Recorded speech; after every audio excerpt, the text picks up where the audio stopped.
Well, it's Chords and Coffee, and just then I was telling Jordan, who's behind the camera there, that reminds me of a time when me and my brothers, Josh and John, what are y'all doing? I'm looking at you. That's my two brothers, Josh and John. We were in Chicago, and we were looking for a restaurant, and on the map, it looked like, oh, it's just right there. We could just probably walk there. As three brothers, it was our first time being in a major city, and so we didn't realize that on a map, a few city blocks may just look like a little country hop, skip, and a jump, as we call it from where I'm from. But in reality, we were traversing across the wilds of Chicago. So much people were looking at us going, what are you doing here? You know, and so anyway, we ended up finding it, but Lord have mercy, we were exhausted. Didn't know where we were going. Had a map.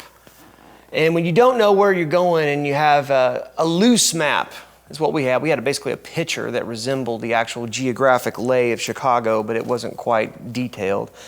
When you have a loose map of where you're going, sometimes you can not only end up where you want to go, but sometimes you end up finding some really cool stuff along the way, which we did. Chicago is a beautiful town, at least it was back then. And so today what I wanted to talk to you about is, we've talked about thirds in the past, and we've talked about using them as melodic devices for melody. But I wanted to show you that a lot of times, like just then, truly, whether you believe me or not, here comes the truth. I was just kind of messing around. Jordan can testify. Maybe you can come up with some sort of graphic where he's like, boom, it's the truth. I don't know. But I was just trying to find a little pretty thing to play using these thirds, okay? And we've talked about it before, but I want to give you some more because you can link these all together. And what's really amazing about the way thirds lay out on a guitar, and we'll talk about what thirds are in just a second, but what's really amazing about it is with each set of thirds, there's only two shapes. And so once you get the shapes down,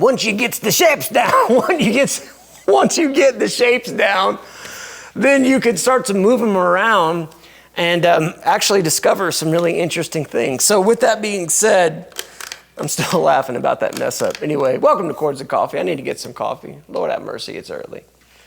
Hey, by the way, you know we have a new Chords and Coffee coffee. If you're interested in that, please comment below and we'll tell you how to get a hold of that. That's what I'm drinking now, and it's good.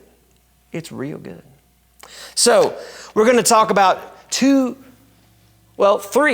sets of thirds, these shapes, and each set has two shapes with it. Well, first of all, what's a third?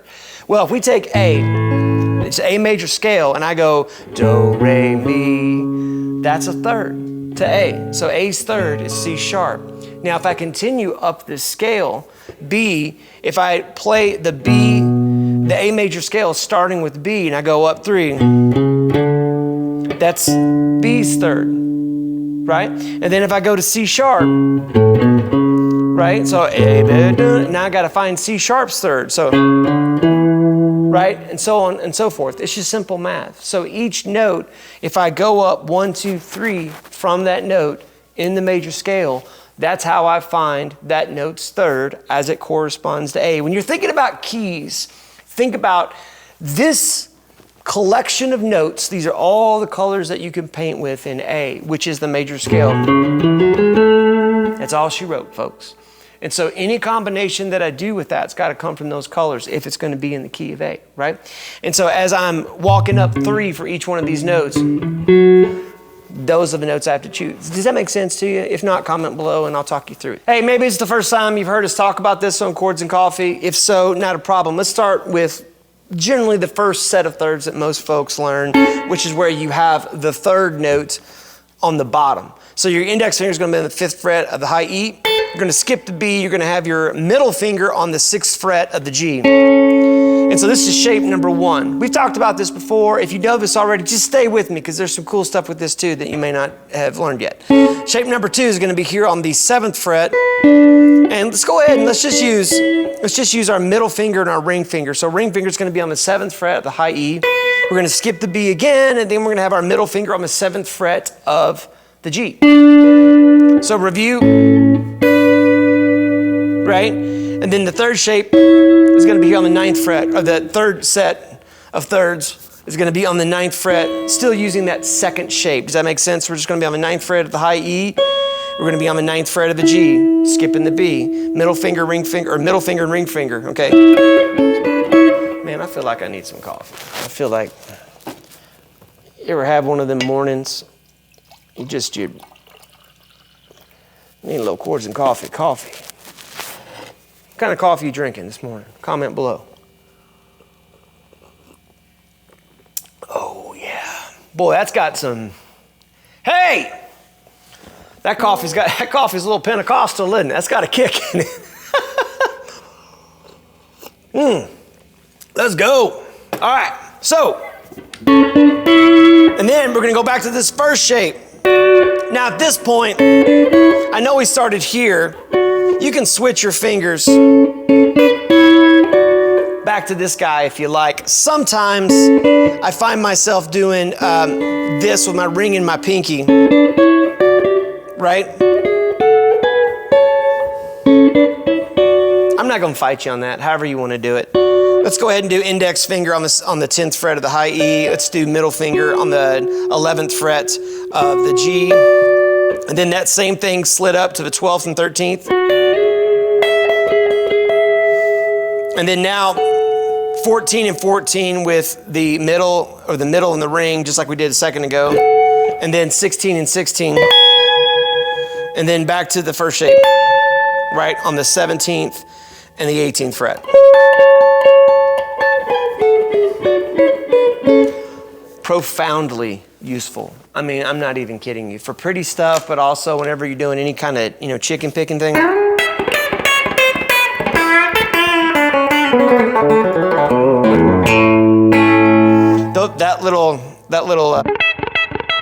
That's just thirds, and I'm just raking and plucking, which we did a lesson on chicken picking. If you want to do that again, comment below and we'll get her done. Moving on, the next set of thirds. This is going to be in the same general kind of grips, but just on a different part of the guitar, which is really cool. So instead of starting with this first shape, we're actually going to start with the second shape, and we're going to be right here. Now this is going to be on the 2nd fret. Now the thing about this, if you remember the lesson, I know I'm sort of referencing a lot of different lessons, but this is sort of a culmination and kind of a crossroads of a lot of different things that we've talked about. If you remember the lesson where we do the major scale in diatonic chords, on this set of thirds, you can really start to see that, right? And actually, what I like about this is that you can keep the A string going. You can on this too, but this one just kind of sounds good to me. I don't know, it sounds like better, I should say, than the other ones. Warmer. All right, so you got your second shape here. You can do that with 2 fingers, or you can just lay 1 finger straight across on the 2nd fret. So I'm on the D string and I'm on the B string, okay? I'm skipping the G, D and B. And then, I'm that 2nd fret. Now I'm gonna be on the 4th fret with my ring finger of the D, and the 3rd fret with my middle finger of the B. And then now I'm going to bring this right up here to the 5th fret and to the 6th fret. Okay, stay with me. This is good stuff. And then now I've got choices to make, because at this point I feel like this feels natural, but you could do this too. But you need to be on the 7th fret and the 7th fret. Okay, whatever fingers you like. You could do that. I like that. I'm using my ring and my pinky here on the 7th fret. Again, D and B string. And then now slide this up to the 9th fret. Right? Now we're going to slide this up to the 11th fret and the 10th fret. And I'm using my ring in my middle.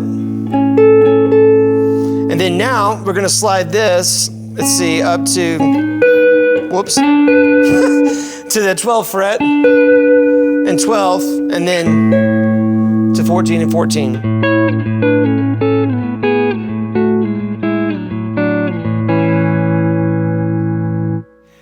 So what's really cool about that is that as you're learning these thirds and getting them in your hands, you can actually start to move these horizontally, where maybe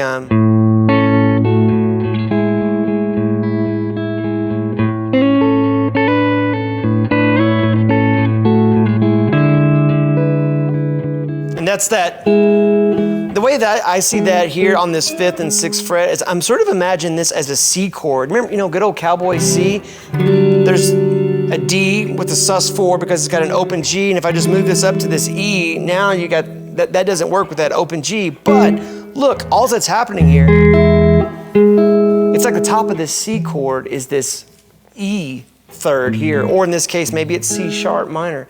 My point is this, is that you ought to start seeing how some of these shapes are like all touching and starting to collide. One of the biggest questions that comes up anytime a couple guitar players are talking is, how do you link ideas here to ideas here to ideas here? For me, I feel like it's seeing the way that these chords are just sort of naturally neighboring each other on the fingerboard anyway. And so in this case, as I'm doing this major scale up here, and I just happen to land on this, this is C sharp minor, this is E major, this is also A major 7, this is also this really pretty D sharp 11 kind of sound, this Lydian sound, right? So that's 2 sets of thirds we've done. Whoops.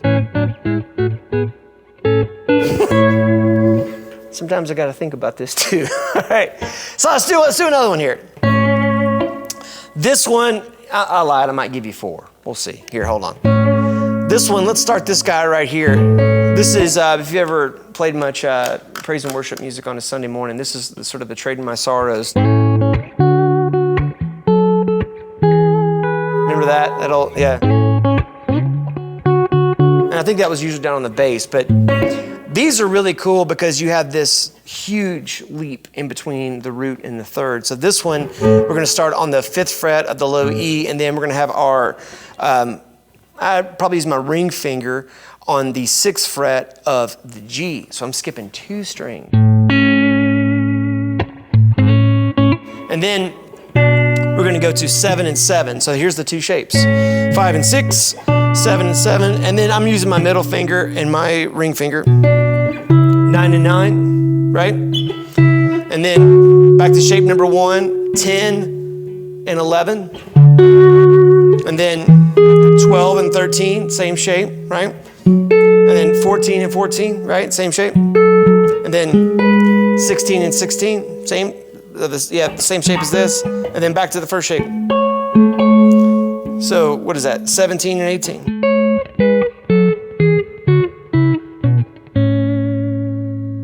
Right? So now, if I combine that with these, and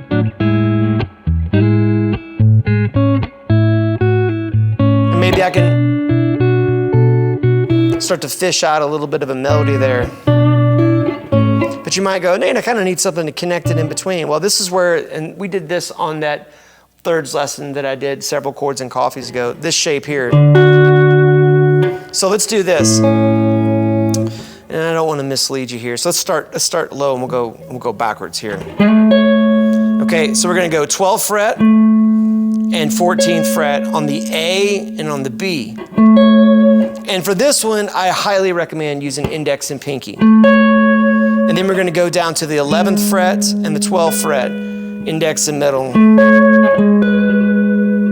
Right? And then 9 and 10, same shape as what I just did. And then back to the shape number 1 here, 7 and 9, 5 and 7, and then 4 and 5, and then 2 and 3, and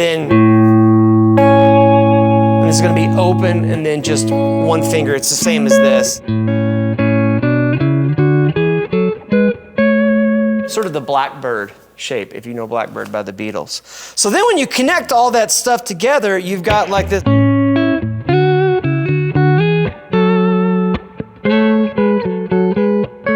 And by the way, that same set of shapes we did, we can do that same thing here starting on the 7th fret of the D and then the 9th fret of the high E. And it works the exact same way as this did. It's pretty cool, right? It's the same shape traveling down as this. right? I think that's really cool. And I think there's a lot of really cool melodic devices that you can use. And also, man, when you get into actually putting different bass notes with that, what's really cool about this thirds concept, and I kind of hesitated for a second because there's an Instagram account I follow called, I think it's Open Jazz Studio or Open Studio Jazz. And it's mainly a lot of piano players and a bass player and a drummer. But man, there's so many cool things that I've learned just by watching those guys. And there was a lesson here recently where he was talking about tenths, which is just a third an octave higher. And that's kind of what we were just doing there. And there is a lot of really cool melodic content, especially in an improvisational, if I can even say it. Man, good morning, Chords and Coffee. How we doing? Hallelujah. Well, hey, I hope this helps you. If you have any questions about this, if you're like, where in the world would I do this? Why would I do this? What is this? Who are you? Any questions like that, don't hesitate. Comment below. I love hearing from you. Y'all are the most encouraging guitar community on the face of the internet, and I appreciate you getting up every Saturday morning at 9 a.m. Central Time to watch a little Chords and Coffee, because guess what? We're doing life the best we can with a guitar in our hand. Thank you so much for watching. We'll see you next week.